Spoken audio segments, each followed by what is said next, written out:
महाराष्ट्र की महायुति सरकार में सीएम पद को लेकर लगातार खींचतान देखने को मिल रही है। एकनाथ शिंदे तो लगातार बयानबाजी करते दिखाई दे रहे हैं। बीजेपी के खिलाफ, एनसीपी के खिलाफ लगातार जो है वो नाराजगी उनकी साफ नजर आ रही है। इस बीच जो है अजीत पवार का भी बयान आया है। अजीत पवार ने भी सीएम पद को लेकर अपनी इच्छा जाहिर की है और उन्होंने कहा है कि मुझे मुख्यमंत्री बनना चाहिए, लेकिन ऐसा होता कहाँ है। इस तरीके का बयान अजीत पवार का आया है। इस बीच सीएम देवेंद्र फडणवीस ने अपने मंत्रियों के विभागों की लिस्ट जारी कर दी है, रिपोर्ट कार्ड जारी किया है और टॉप 5 में किन मंत्रियों को जगह दी गई है वो मैं पहले आपको बता देती हूँ। टॉप 5 पर पहले नंबर पर 80% के साथ आदित्य तटकरे पहले नंबर पर है, जिनके पास महिला व बाल कल्याण मंत्रालय है। तो वहीं दूसरे नंबर पर है शिवेंद्र राजे भोसले, जो बीजेपी के हैं, जिनके पास लोक निर्माण विभाग है। इनको 77.95% अंक मिले हैं। तो वहीं तीसरे नंबर पर है माणिकराव कोकाटे, जो एनसीपी के हैं, जिनके पास कृषि विभाग है। तो वहीं चौथे नंबर पर है जय कुमार गोरे, जो बीजेपी से हैं, जिनके पास ग्रामीण विकास विभाग है। तो पांचवें नंबर पर 2 मंत्रियों को जगह मिली है, जिनमें पहले हैं भाजपा नेता नीतीश राणे और दूसरे हैं मंत्री प्रताप सरनाईक, क्योंकि दोनों के जो अंक है वो एकदम बराबर देखे जा रहे हैं। अब इस लिस्ट को लेकर कई सियासी मायने निकाले जा रहे हैं, क्योंकि लिस्ट में जो है पहले नंबर पर आदित्य तटकरे का नाम आता है, जो कि काफी विवादों में घिरी रही हैं, चाहे वो संरक्षक मंत्री पद को लेकर हो, चाहे वो अपने बयानों को लेकर हो। क्या कुछ अपडेट है यश आपके पास? आंचल, देखिए 1 मई को महाराष्ट्र दिवस था और उसी दिन ये लिस्ट आई जो अभी आपने दर्शकों के साथ साझा की। इस लिस्ट में आप देखिए किन किन मंत्रियों को जगह मिली है।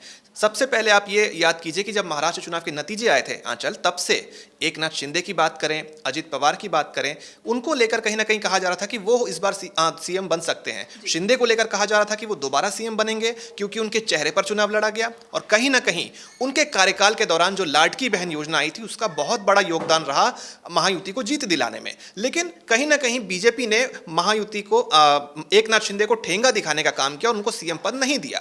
अजित पवार को लेकर कयास ये लगाए जा रहे थे कि फडणवीस भी सीएम बन चुके हैं महायुति में, एकनाथ शिंदे भी अब सीएम बन चुके हैं, तो अब अगला नंबर जो है अजित पवार का होगा। लेकिन अजित पवार की भी दाल नहीं गली और उन्हें भी सीएम पद नहीं मिला और फडणवीस ने जो है सीएम पद दोबारा संभाल लिया। तो इसको लेकर तब से, जब से नतीजे आए तब से लेकर खींचतान जारी है सीएम पद को लेकर। भले ही सीएम अब फडणवीस बन चुके हैं, लेकिन रह रहकर जिस तरीके के बयान आ रहे हैं आंचल, एकनाथ शिंदे के जो शिव सैनिक हैं वो तो वक्त वक्त पर कहते ही रहते हैं कि अभी अगर कुछ सबसे उपयुक्त व्यक्ति है सीएम बनने के लिए तो वो एकनाथ शिंदे ही हैं। अभी भी वही सीएम के सबसे बढ़िया कैंडिडेट हो सकते हैं।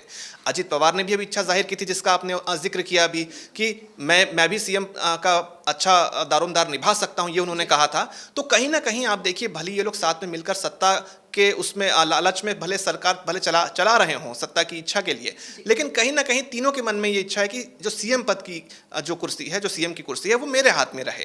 तो अब इसमें संदेश क्या निकलता है, इसमें क्या सियासी मायने निकलते हैं आंचल इस लिस्ट के जो आपने अभी बताया? क्योंकि देखा जाए तो ये जिस मंत्रालय को जो उन्होंने काम किया पिछले 100 दिनों में, ये 100 दिनों का रिपोर्ट कार्ड है, तो इन 100 दिनों में किस मंत्रालय ने क्या काम किया उसका ये एक तरह से आंकलन है। लेकिन कहते हैं ना रीडिंग बिटवीन द लाइंस, तो अगर रीडिंग बिटवीन द लाइंस अगर हम जाएं आंचल, तो इसमें यह अर्थ निकल के सामने आता है कि इसमें ना तो एकनाथ शिंदे को जगह मिली है, ना ही अजित पवार को जगह मिली है, क्योंकि इनके पास बड़े मंत्रालय हैं, इनको जगह मिल सकती थी। लेकिन कहीं ना कहीं इस लिस्ट से दोनों को दरकिनार करके, दोनों को नदारद करके एकनाथ शिंदे को और अजित पवार को इस लिस्ट से हटाकर फडणवीस कहीं ना कहीं ऐसा माना जा रहा है कि ये संदेश देने की कोशिश कर रहे हैं आंचल कि आप सिर्फ और सिर्फ सरकार बनाने के लिए, हमारे लिए एक तरह से इस्तेमाल करने के लिए थे। आपका सहयोग लेकर हमने सरकार बना ली और अपना सीएम बना लिया। आप लोग सिर्फ इतने ही के लायक थे।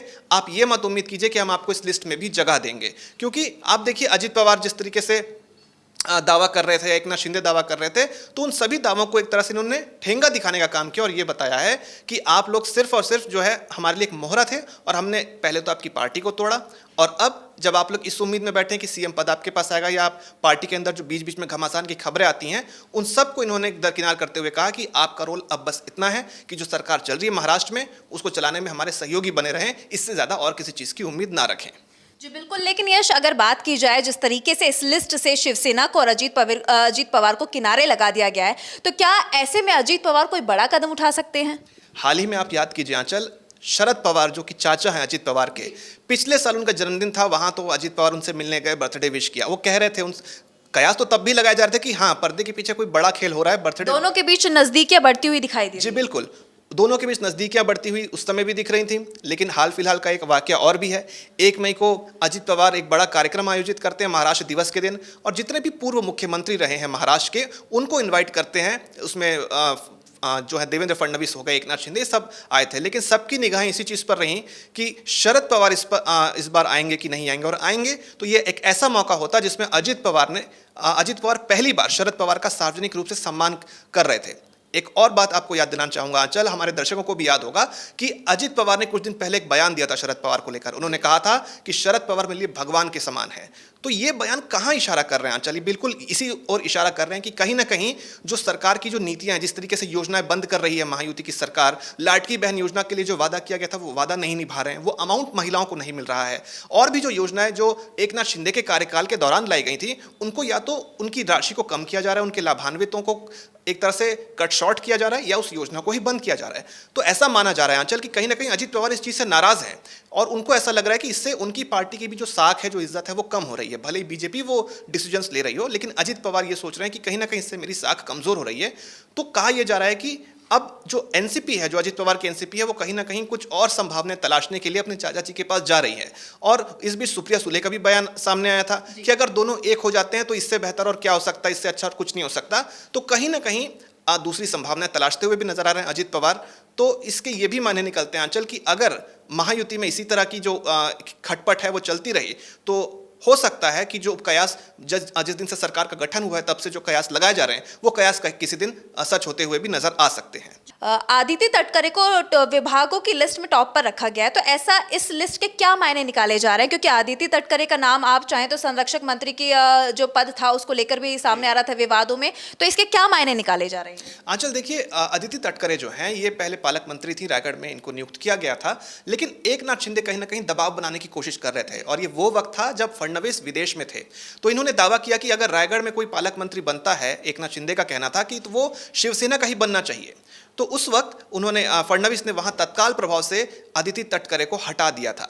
हालांकि शिंदे की बात नहीं मानी थी, शिंदे के किसी नेता को, किसी विधायक को उन्होंने वहां पे पालक मंत्री नहीं बनाया, लेकिन जो एनसीपी की नेता थी उनको वहां से हटा दिया था।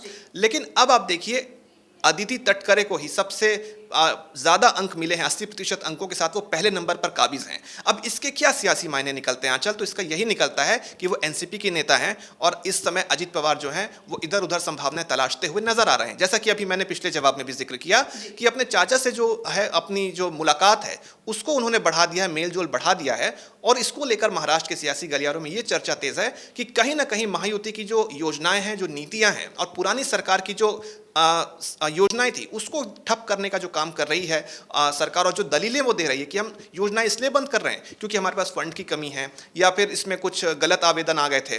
तो इस तरीके से कहीं ना कहीं अजित पवार नाराज चल रहे हैं। तो फडणवीस को ये डर है आंचल कि कहीं छिटक ना जाए उनका सहयोगी, और इस तरीके से उनकी सरकार डगमगा ना जाए। तो कहीं ना कहीं अब किसी को तो साध के रखना ही है। तो अजित पवार को साधने के लिए उन्होंने एक तरह से उनकी जिस मंत्री को हटाया था, अब एक तरह से डैमेज कंट्रोल करते हुए उनको ही पहले नंबर पे उन्होंने काबिज करा दिया है। जी बिल्कुल, धन्यवाद यश। तो जैसा कि आपने सुना कि जो फडणवीस हैं वो लगातार अजित पवार को साधने की कोशिश कर रहे हैं, जो डैमेज हुआ है उसको कंट्रोल करने की कोशिश कर रहे हैं इस लिस्ट के जरिए। जैसा कि नाम सामने आया, आदित्य तटकरे का टॉप पर रखा गया है, तो ये बहुत बड़ी बात है, और इस चीज के कई सियासी मायने निकाले जा रहे हैं। तो फिलहाल के लिए बस इतना ही, मुझे दीजिए इजाजत।